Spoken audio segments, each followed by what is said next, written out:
Hey, replay viewer, Karen Fishman here, coming to you live from, I guess, my office today, my tennis ball office here in Miami, Florida, where I get to empower men and women to embrace a more healthy lifestyle, mind, body, spirit, laughter, and fashion. And I am so excited because I want to share with you my thoughts, and I want to see if they're your thoughts too, on how tennis teaches us about life. It doesn't have to be tennis. It can be any sport or any activity. And my question for you is this. Are you interested in knowing and seeing the parallels between tennis and life? If you are, stick around and tag your friends and let's have some fun with this, and definitely engage with me and let me know your thoughts on why or how you think tennis teaches us about life. So let's go into this. Let's talk about this.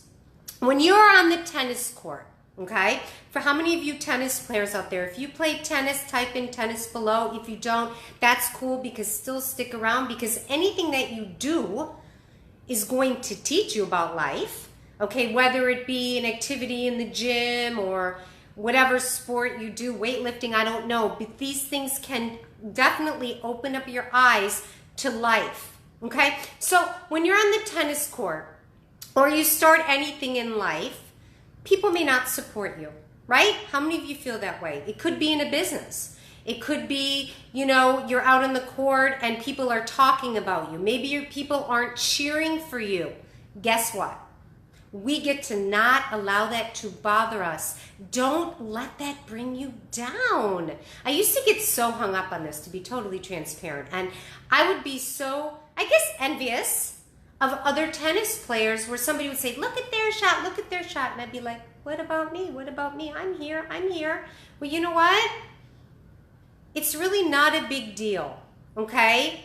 And, if so-and-so is a better player than you, or so-and-so is doing better than you in your business, you know what? Who cares? Play your game. Do your business the way you want to do your business. Tennis and life. Do you see the parallels there? Yeah? Also, sometimes life is just not fair. How many of you agree? Right? Sometimes life is not fair. In the game of tennis, there are people who make poor line calls, who say the ball is out when it's in. People argue, double bounce, double bounce, double bounce, whatever. Okay, wrong call. You know it's wrong. You can't change that. You can't change whatever. You can't change when somebody talks about you. But what you can change is the way you react, right? How many of you agree? Hey, Catherine. Okay, you can sulk. You can yell. You can ruin this game. You can ruin your business, your relationship, whatever. Don't let that destroy your momentum. Let it go. Okay? Let's all let everything go. All right? Life can be unfair. It can be unfair in the tennis court. It can be unfair in your business. It can be unfair in your relationship. Let it go. It's something that I've worked very, very hard on. How many of you have a challenging time letting go? Okay, let's be transparent here. How many of you have a hard time letting something go?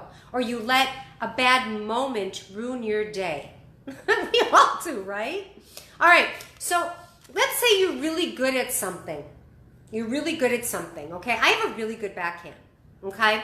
Other parts of my game, I'm not going to give it out in case you play me. No, I'm just kidding.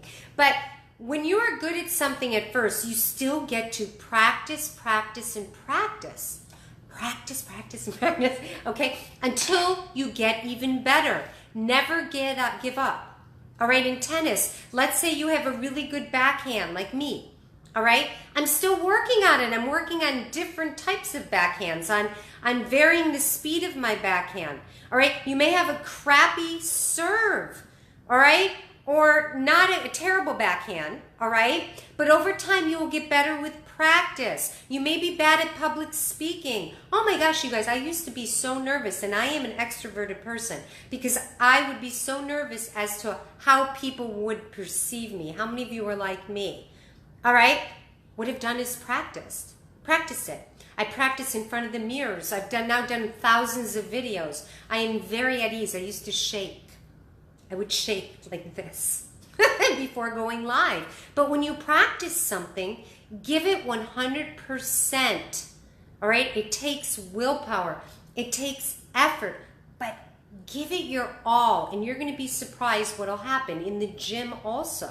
Okay? In your relationships, in your business. Like I said, tennis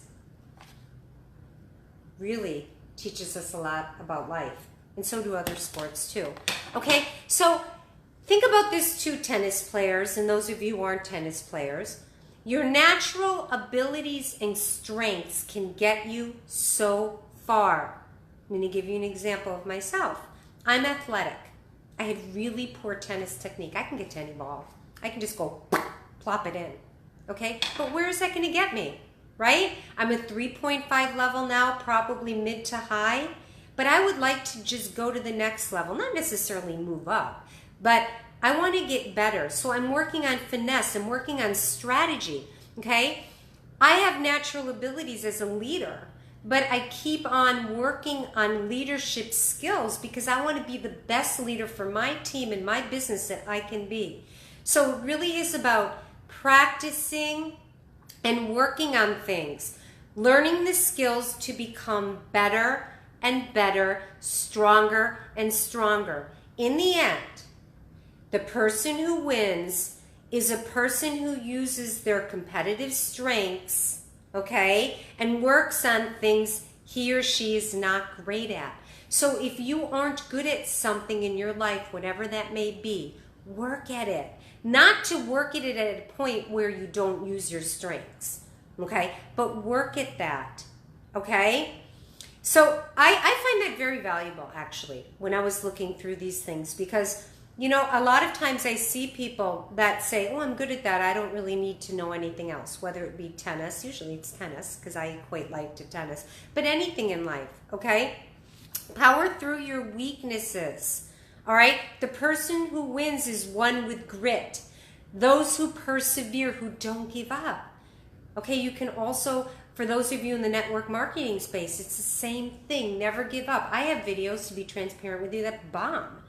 I have posts that like 3 people comment, but I don't give up. And that may be the difference between me and you, but not to say that you can't do what I do. I'm not special. I just persevere.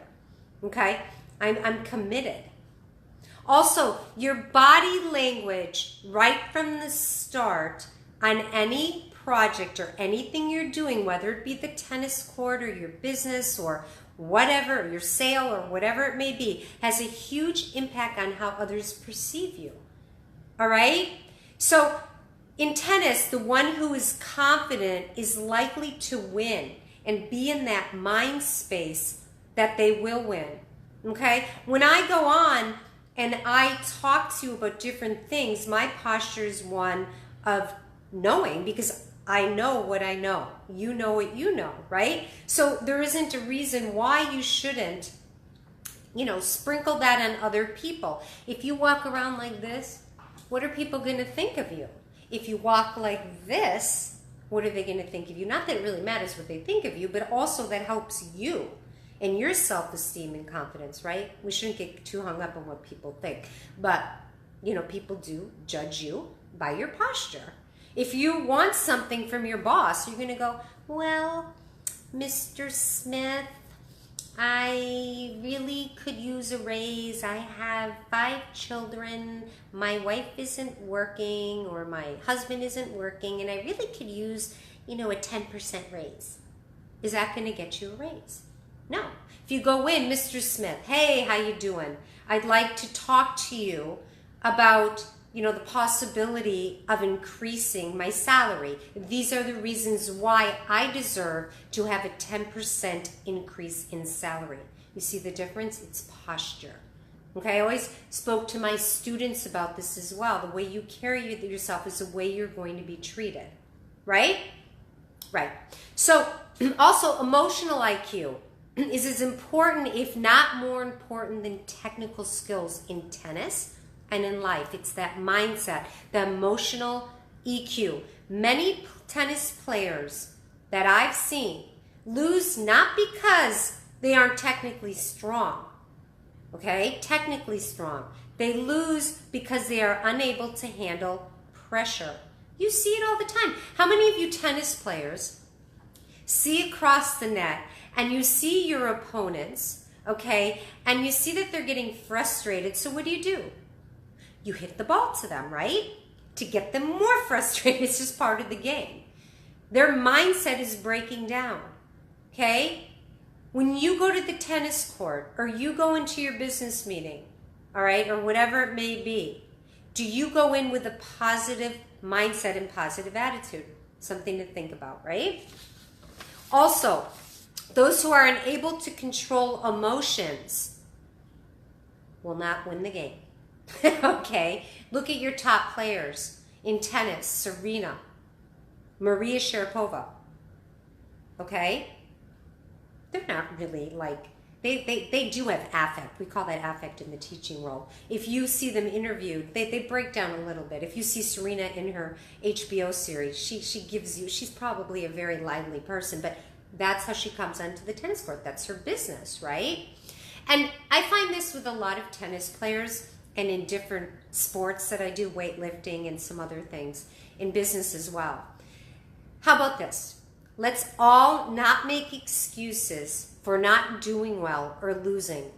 What irritates me the most and gets my goat, I guess, so to speak, is I really dislike when tennis players who play the game of tennis, obviously, and they're down, right? They're losing. They start making excuses as to why they're losing.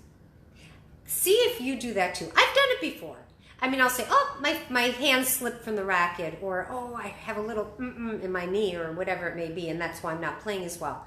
Hey Dean, hi Chris, try not to make excuses when you're in a match. When you want to achieve your goals, instead of complaining and blaming outside external things, accept what went wrong. Know that you can change this and move on to do better next time. There's always next time, right? I mean, I've been working very hard on it, and on this. Not so much my business. I own up to whatever I do. In the past, no. I would blame Susie, Joe, Carolyn. And the tennis court, I own up to my mistakes. If I hit a bad shot to somebody, it's a high ball, I don't look at my partner. How many of you do this? Well, I don't look at my partner and say, why didn't you get it? She got nailed at net. It's my fault because I hit a high ball. Once you can get past that and not make excuses and own it, then you can move on. Does that make sense? Okay, oh, don't forget to tag your friends, girlfriends, and guy friends. All right. Realize you and me that we can't be number one all the time. You can't. I mean, look at the top players. You can't be number one all the time. If you are number one all the time, kudos to you. That's awesome. But there's a lot of pressure being number one. I'd rather be number 3 or number 2, because then that would fuel me and drive me to get up there. Do you know what I'm saying? How many of you agree with that? In likelihood, you will never be number one at anything you do because there's always somebody else who is better. It's just life. Okay? It's just life. You know, this also takes the pressure off of you so you can do your best and you can control your effort. Can I get an amen? It does. It really does. And you know what? No matter how successful you are in your business, your life, on the tennis court, never treat others with disrespect. Okay? Always treat others with respect, because you have gotten to this point in your business, in your tennis game, because of others who have helped indirectly or directly contribute to your success. Be gracious. Be grateful. Be grateful. All right? Be thankful. Thank people. Think about your top tennis players. They're not where they're at. We'll just put Serena out there. Because of just her. She has a team to support. Those of you in network marketing, my network marketing friends, you have a team that is helping you too. You know, even if you're #1 income earner in the company, it's not just because of you. It's because you have maybe inspired or empowered people in your business, okay? And you are doing this together as a team. You know, if you feel that I'm wrong, let me know below, definitely. I'd love to talk to you about this. But I truly believe that we are where we are in life because of the people we surround ourselves with. And I am always very, very thankful for the people in my life that have inspired and empowered me, okay? So you also want to make sure that you treat others, I think I said this, the way you want to be treated. And most importantly, I saved this one for last, enjoy what you do. If you aren't enjoying tennis, back off like I did. I don't play as much because then I don't appreciate it. All right? When I do something, let me know if you're like me. When I do something, all right, and I do a lot of it, I don't appreciate it. Are you like me? I mean, I like to do things, but not do them every single day. Also, smile when you fall or fail. Okay? Smile. All right, smile, learn from it, acknowledge each point in tennis. So you have one good point, okay, or you have a good point and then you mess up. Don't dwell on that mess up. In business, you have a good, I was talking to my husband about this. You have a good week and you may not have this week may not be so good. Don't focus in on the bad. Focus in on the positive. All right, also in tennis, cheer for your opponents. Tell them good job. You know, if they mess up, don't go and laugh. I see that happen all the time. I'm like, you know, that's not good sportsmanship. All right? Believe in the power of the tennis game. Believe in the power of life's game. Believe. Believe in what you do outside of tennis. Believe in yourself. I did a post, you can go back and look. If you don't believe in yourself, no one else will. You're giving them no reason to believe in you. If you don't have the confidence in your tennis game, okay, if you don't believe in your abilities, how can anyone else believe in you, right? You're setting the bar. You're putting it out there. So believe. I hope you found value in this, guys. Hope you found value in this. Please share. I'll share this also on Karen's Corner. And if you ever want to chat, I'm an inbox away, all right? You're amazing. Bye. Oh, by the way, for those of you who stuck around, I'm getting a custom-made racket. I can't wait to show you guys and gals. Custom-made. I'll give you a hint. It's purple and white. I'm so excited. I've earned it. All right. Take it easy. Love you guys.